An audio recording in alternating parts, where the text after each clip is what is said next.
Leadership isn't just about title or positions. It's about breaking barriers. It's about embracing transformation and creating a legacy that lasts. It's about how do you lead with heart and passion. I'm Dr. Shernette Grant, but you can call me Dr. G. I help bold, visionary leaders turn challenges into powerful, everyday opportunities for growth. Are you ready to lead differently? Watch this episode now and be sure to subscribe and share Leadership Plus with Dr. G, available on all of your favorite streaming platforms. Let's lead differently and thrive together. So hello, everyone. I am Dr. Shernette Grant, and I want to welcome you back to another episode of Leadership Plus with Dr. G. This is the podcast where we keep it real about what it takes to lead, grow, and inspire others to be their absolute best. And I am so delighted I get to be your host. Thank you so much for joining me, taking time out of your schedule. And of course, I would be remiss if I did not remind you to go back and check out all of the previous episodes. Leadership Plus with Dr. G is available on all of your favorite streaming platforms. Check it out on Apple, on iHeart, on YouTube, on Spotify, on Castbox. I'm sure I'm forgetting one. But in any event, you go out there, check it out. And of course, please go ahead and subscribe so you can have access to brand new content as it comes out. And most importantly, I always ask that you share with somebody in your network whom you know will benefit from some of these insights. All right. So again, thank you for joining me. I really appreciate it. And today, let's get on with our chat. Let's get on with our topic for today. Today, we're going to be talking about leading through the storm. And we're going to talk about the power of self-care, the power of resilience, and the power of gratitude. Gratitude, my favorite word probably in the entire dictionary. So let's get on with it. I want to take a moment just to name and to really acknowledge what many of us are really going through and carrying with us right now. Okay. The world feels really heavy. There's just so much that's going on. Inflation hitting families hard, wars, conflicts, the tensions based on the politics that are swirling around right now here in the U.S. And it just seems like we are just getting more divided, more and more divided, and people are just tired. People are just exhausted. You know, we're witnessing all kinds of social unrest. We're navigating uncertainties with layoffs. We're navigating uncertainties with the economy and the stock market and all of these things. And we're doing all of this while still trying to show up to work and to show up as our best selves. We are still doing all of this while still trying to hit all of our goals.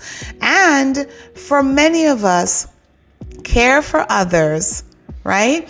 And somehow we're still expected to keep our sanity. How do we do it? How do you do it?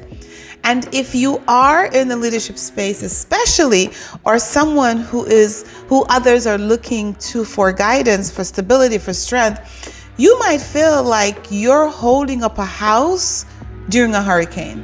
That's what you probably feel like right now. So today's conversation is for all of us, all of you who are trying to lead through the storms. And I want to talk about what it really means to take care of yourself in the middle of chaos, because too many of us are showing up for everybody else but ourselves. We're showing up for everybody else in the workplace, at home, in our communities, and we're not showing up for ourselves. So this is one of those plus episodes, right? While it is still about, taking care of that leader mindset, mentality, it is really one of those plus episodes. So we're going to dig into 4 very powerful truths, right? These are absolutes for me, and I'm sure that you will find the same once we get there, right? So I tell you what, if you haven't already done so, go ahead and grab your coffee, grab your tea, or whatever fuels your greatness. It might be 5 o'clock somewhere, and go ahead and join me on the next couple of minutes. All right. So let's talk about the truths that I mentioned earlier, the 4 truths. One is that self-care is a non-negotiable, especially in the midst of chaos, especially for leaders. Self-care is a non-negotiable. Truth number two, you are no good to others if you are not healthy yourself. And I mean that mind, body, spirit, and soul. Right? You are of no use to anyone if you are not healthy, mind, body, and soul. Here's another truth that sometimes we forget. We've been in crisis before, plenty of times. We've been in crisis before. And you came out stronger because you're still here and you're still listening to this podcast, which means you're still here. So you are not new to chaos. You are not new to crisis. And the fourth truth is that a spirit of gratitude can really reframe everything for you. If you exist in that space, it can really reframe everything for you. So this episode is really about reclaiming your well-being, reclaiming what's important to you, your well-being, tapping into your own resilience. We try to teach others to be resilient around us, but sometimes we neglect to speak into ourselves. So this episode is about tapping into your own resilience. And remember that even in uncertainty, in uncertain times, and in chaos and crisis, you are still powerful, you are still purposeful, and you are still capable of leading with vision and heart. So I want you to take a deep breath. I want you to breathe for a minute, and let's dive in, let's reflect, and let's refuel for a moment because we all need it. So how do you take care of you through the chaos, right? That's a question. How do you take care of you through the chaos? Because here's one thing I know for sure. Chaos is not a maybe. It's not a maybe. We always talk about change is inevitable. Well, I'm going to tell you this today. Chaos is also inevitable. It's not something that might happen. It is something that will happen. And it's only a matter of when, it's only a matter of the degree, and it's only a matter of what. So whether it is a professional challenge, whether it's a global crisis, whether it's something in your family, some kind of family dynamics you're trying to navigate, or some kind of internal chaos that shows up for us all. It does not matter what it is, right? It is going to show up. Chaos will show up. And for the high achieving leaders out there, especially those of us and those of you who have led while being underrepresented, underestimated, undermined, under-resourced, you are masters at pushing through. We are masters at pushing through. We show up, we give, we grind, we wear that cape, that superwoman, superman cape. But here's what I want you to hear me say today. You can't keep giving what you don't replenish. The car is not going to go any further than the gas that is in the tank or the charge that's in that battery. You cannot keep giving what you don't replenish. We are often taught that we must power through. But powering through does not mean you're powering. That does not mean you're powering up. Because you're powering through doesn't mean that you're fueling yourself so that you can continue to power through. My question for you is, are you checking in with yourself regularly the same way you check in with your team? Are you setting boundaries around your time and your energy? That is super important. Are you guarding your own energy and guarding your own time? Let me tell you something. During one of the most chaotic times of my career, right? Middle of a professional firestorm, expectations through the roof, leadership challenges, the pressure mounting. And guess who I was ignoring? Me. I was ignoring Shernette. I was ignoring Dr. G. And it caught up to me. My body started to show the signs. My patience was wearing a little thin. My joy was being depleted. And it wasn't until I recognized that and paused and really asked myself, what do I need? It wasn't until then that my healing started.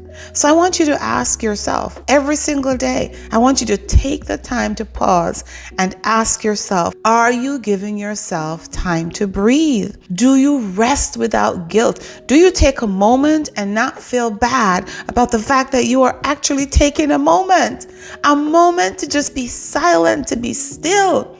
That is something that I have had to learn, how to be still, because I don't know how. I didn't know how. I had to really be very intentional and be deliberate about being still. Can you unplug without feeling like you're falling behind? Right? Do you feel like the gerbil always running? Or can you actually take some time to just be away, unplug, turn off the emails, turn off the phone, go into a quiet space, that still small space that you value, because that is where you feel safe. That is where you feel like you can recharge. Do you take the time to do that without feeling like, oh my goodness, your brain's constantly running?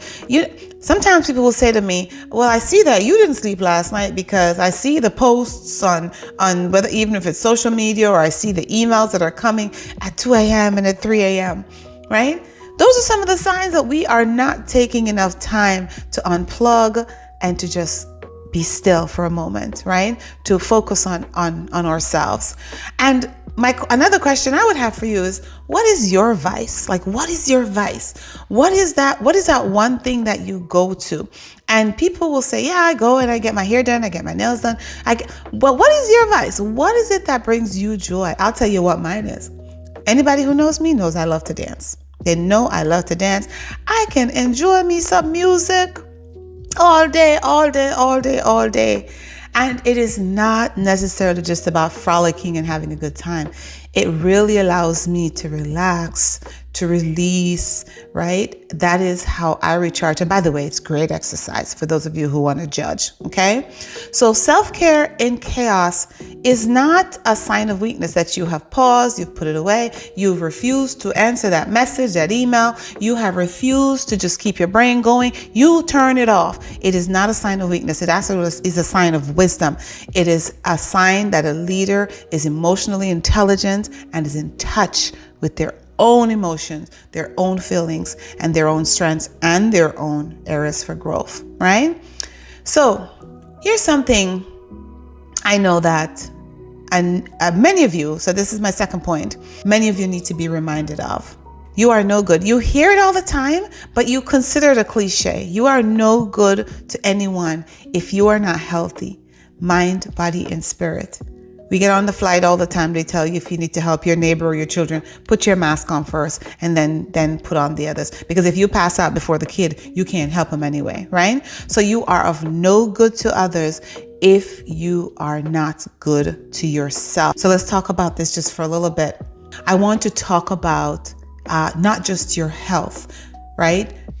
But not just your physical being, but I want to talk about the fact that you need to be thinking about your health holistically. Your mind, what are you doing to rejuvenate your mind? Your body, are you exercising, moving, walking? What are you doing? Your spirit, your soul, your spirit, your soul. If you're spiritual, you know what that means. What is your higher being? Who do you go to when there is nobody else here for you to go to, right? You are the asset in the organization. I want you to hear me very well. And I want you to embrace these truths today. You are the asset. You, the leader, you are the one that's the asset. It's not the strategic plan. It is not the board report. It is not the perfect slide deck that you can create. It is not even the budget that you're trying to stretch in 100 different ways, in 100 different directions. You are the asset. It's your clarity. It's your creativity. It's your leadership. It's your presence. It's your wellness. It's you. You are the engine that will make everything else works. And you've got to recognize that. So let's be real. Systems do not run themselves. Organizations and offices do not run themselves. Millions, right? Millions of organizations out there. There is a leader. There is a leader who is the one that is the fuel, that is fueling the work, who is leading with heart and passion, who is leading with conviction, who is leading and transforming organizations every day. Missions are not going to fulfill themselves. Culture does not sustain itself. It's the people. And I want to remind you that you are also part of the people. Sometimes we forget. We're so focused on our people that we're working with that we forget that we are people too. People who think, right? You think, you feel, you lead, you show up. And at the center of every great vision, like I said, because visions don't fulfill themselves, there is a person who is bold enough and who believes in it and has the right skills ready to lead in that space. And that's you. You're the asset. Don't forget that. Have you ever been in a situation where all it takes is a leadership change for an organization to just take off, to unleash its potential, for an organization to transform? One person, you, the leader. I want you to know that. But if you, who is the number one asset, is running on fumes, if your peace is gone, your body is breaking down, your mind is overwhelmed, and your spirit is bruised, then all you carry around is your burdens, right? Your brilliance is going to be gone. It's going to be dimmed. And everything you're trying to build will reflect that imbalance. So it's important for you to take care of your mind, your body, and your soul. I'm going to say it again. Protect your peace is a professional strategy. Protecting your peace is a professional strategy. It's a strategy to keep you well, to keep you healthy, to keep the organization running, because you're the asset. You're the asset. Guarding your joy is also a leadership tactic. How do you think the office feels when the leader walks in? Droop face, right?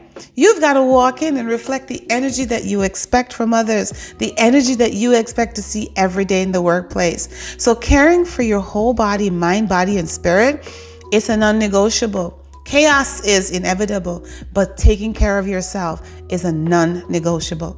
Because without you, there is no vision. Without you, there is no team. Without you, there's no mission that is moving forward. So the investment you make in your well-being is not a detour from the work. It is the work.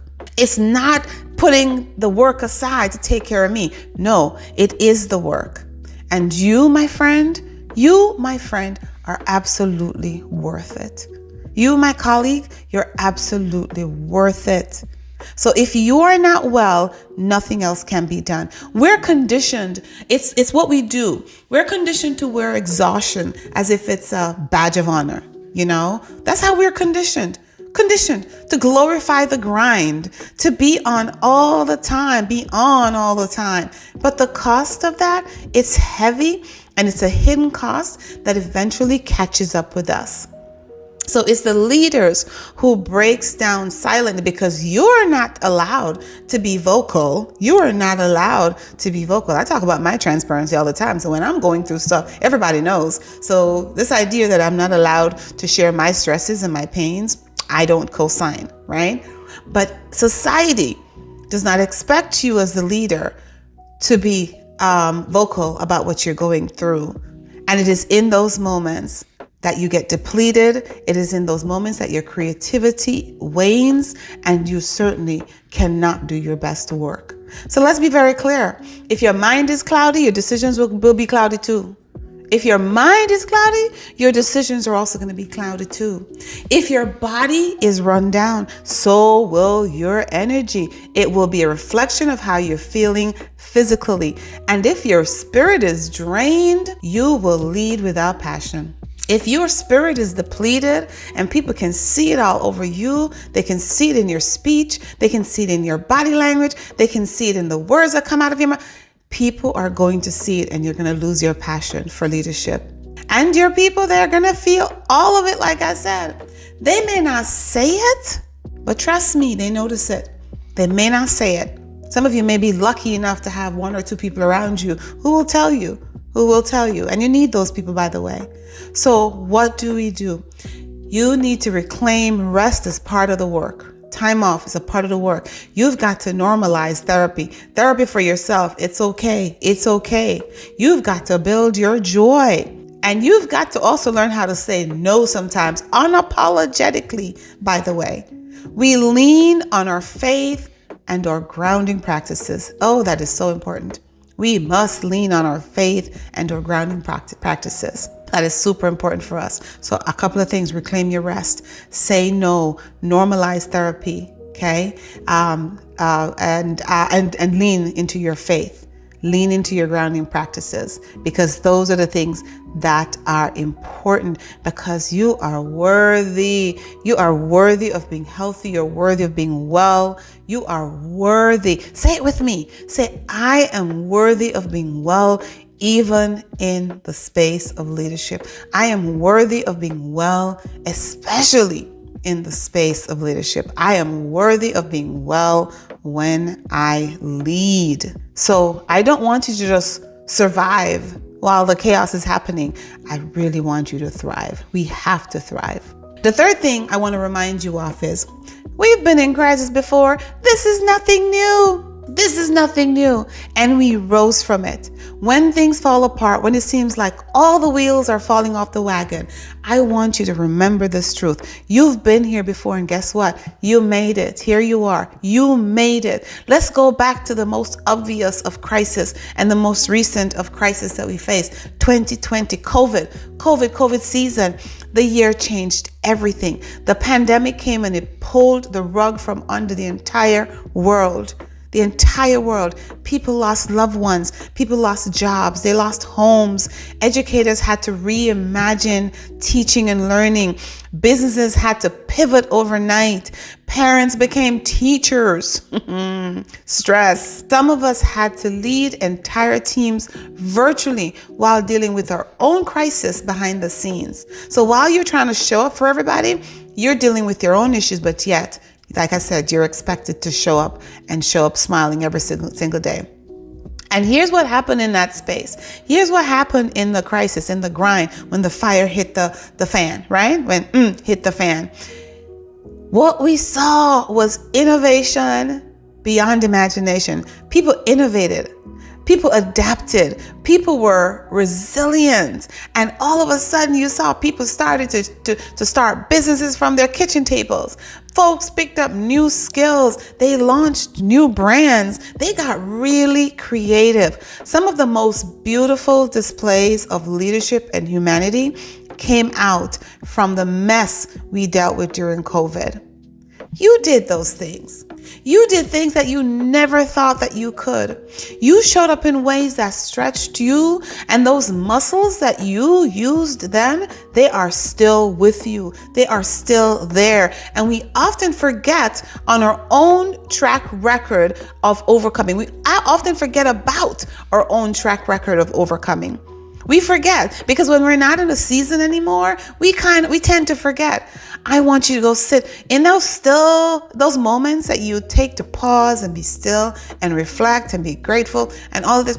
I want you to start to do the playback in your mind about all the things that you have been through, whether in life and work. And I want you to think about all of what you have overcome and understand that chaos and what we're dealing with right now is nothing new. In fact, we might even consider it understated when you compare it to 2022 and COVID, 2021, 2020 and COVID, right? You might even consider it, I guess it's not so bad after all. We've been here before, and the evidence proves it. The evidence shows it. You have the evidence, and your own resilience will come through even in the middle of it. So I want you to use it. Use it as fuel. Use the proof as fuel that you have been here, you've done that, and you can do it again. Crisis does not mean collapse. Simply because we're going through these things does not mean that we are collapsing. It is an opportunity for us to reinvent, to innovate. It actually gives birth to things that we never knew we had in us. That's what we need to focus on. So the next time you're feeling like everything is spinning out of control, I want you to pause and I want you to say, I've been here before. I have absolutely been here before. I know what to do. I know what to do. And if I don't know what to do yet, I will figure out what to do. I will figure out what to do, because this is nothing new. And finally, I want to talk about the power of gratitude. I want to talk about, this is so important for me. This is extremely important. Embracing a spirit of gratitude, the glass half full kind of mentality. That's how I want to end this podcast today, right? Reminding you to be grateful. Gratitude is not about pretending that everything is perfect. It's not toxic positivity. Sometimes I question, sometimes people may think that I may have toxic positivity, because when I tell you I live in a space of gratitude, when people are asking me, what's going on? How are you doing? Are you okay? And my response is, yeah, I am. I may not have the answers. I may not even know what tomorrow will bring. I don't know what the path or what the future holds, but I rely on the fact that I'm here, I'm well, family's well, children are healthy and doing well. I'm intentional and I'm very deliberate about embracing positivity and embracing that spirit of gratitude, embracing that glass half full mentality versus the glass half empty. It is a practice that you must put into place, and it is all about perspective. It's all about perspective. And I want to challenge you. I want to remind you, I don't care what you're going through in life. There's somebody who's going through something worse. I guarantee you that. So even when things are hard for you and when you can't even see it, I want to remind you that gratitude will ground you. Gratitude grounds us. It centers us. It reminds us of what still works and what is still going well in our lives. It is a beautiful thing, and it is still worth celebrating. It's still worth being very deliberate about, and it's still worth embracing. So I tell you what, this week, I want you to find 3 things that are going right for you. Find 3 things that are going right for you. I also want you to start your day by saying, thank you. Thank you, God. Thank you. Thank you to whomever. Thank you. I am awake. I'm alive. And I want you to end your day with the same words. Thank you. And you can fill in the rest of the sentence. Thank you. I want you to thank yourself because you've come so far. I want you to thank yourself because you survived X, Y, and Z. Thank yourself for how far you have come. And for those of us who know who our source is, and in my case, my God, I want you to thank God for how far He's brought you. I want you to thank God for how far He's brought you. A friend of mine once said that she is good because she knows her source. She's not concerned about the resource. And I don't mean to simplify that issue of lack of resources, because we need it, right? It has to come. But she stands in a space where she says, I know that my resources come from my ultimate source. So at the end of the day, I'm going to be grateful and I'm going to look to my source and not be so concerned about the resource, because my source giver can provide all of the resources. Gratitude. Gratitude for leaders builds empathy. When you live in that space, you can relate, you can empathize, you can see people going through things and you'll have a positive word, a good word for them, an encouraging word for them. You can understand where they're coming from because chances are you've been there yourself. It strengthens your vision. Gratitude strengthens your vision because you're so grateful and you want to see more positivity and you want to see more things accomplished. You get focused on your vision for the organization, for the work, for the people you lead, and you do it. You do it. That's what gratitude does. It makes you walk in every day and saying, I'm going to give the best of myself because I'm still so grateful for all that is going well in and around me. And gratitude also unlocks your joy, right? Lack of gratitude is a joy sucker. Because if you're focusing only on the negative things and the things that are not going well with you, whether in your personal life, in the workplace, family, the economy, if you focus only on the negative things, you will be walking around and the joy will be sucked out of your space. It will be joy sucker. Lack of gratitude is a joy sucker. And gratitude keeps you from coming up empty because you're focused on your cup never being empty.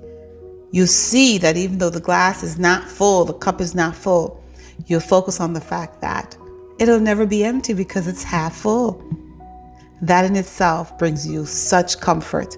That in itself can bring you just such encouragement and motivation to keep moving.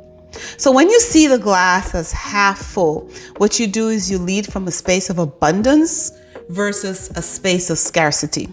You're not focused on what I don't have. You're focusing on what you have. You're thinking, wow, even a selfish thought as somebody else has no glass.